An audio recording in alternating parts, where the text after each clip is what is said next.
April 1915, the calm blue waters of the Dardanelles Strait hid a deadly secret. The Allied plan seemed bold and simple: break through Ottoman defenses, capture Gallipoli, open a sea route to Russia, and knock the Ottoman Empire out of World War I. British and French commanders believed the operation would be quick. They were disastrously wrong. Before dawn on April 25th, thousands of soldiers waited silently aboard ships. Among them were young men from Australia and New Zealand, members of the ANZAC forces, far from home and fighting in a war they barely understood.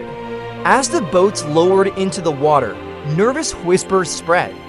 Rifles were checked, bayonets fixed, then the first shots rang out. Ottoman defenders, hidden high on the cliffs, opened fire. Machine guns cut through the landing craft.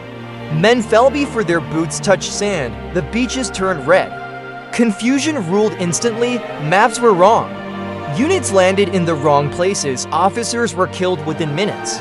Soldiers took cover behind rocks, pinned down by fire from above. Among the Ottoman defenders was a young officer named Mustafa Kemal. Seeing the invasion, he understood the danger immediately. Without waiting for orders, he rushed his men forward and gave a command that would echo through history: "I do not order you to attack.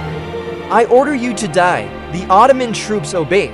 Wave after wave of Allied soldiers tried to push inland, but the cliffs, trenches, and relentless fire made every step forward deadly.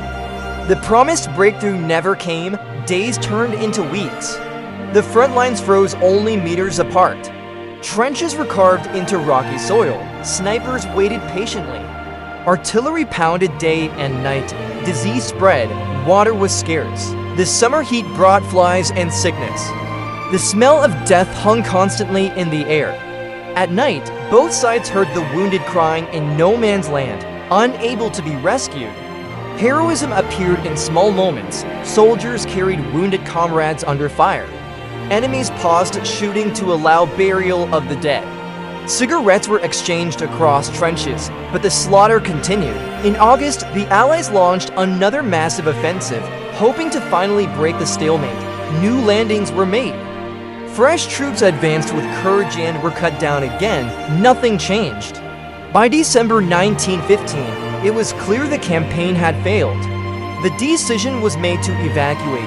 Quietly, under cover of darkness, Allied troops withdrew from Gallipoli. Rifles were rigged with water-drip triggers to fire automatically, fooling the Ottomans into thinking the trenches were still manned. It worked. Not a single soldier was lost during the evacuation. But the cost had already been paid. Over 100,000 men were dead on both sides. For the Allies, Gallipoli was a humiliation. Careers were destroyed. Winston Churchill was forced to resign from the Admiralty. For the Ottoman Empire, Gallipoli was a victory and a birth. Mustafa Kemal would later become Ataturk, the founder of modern Turkey.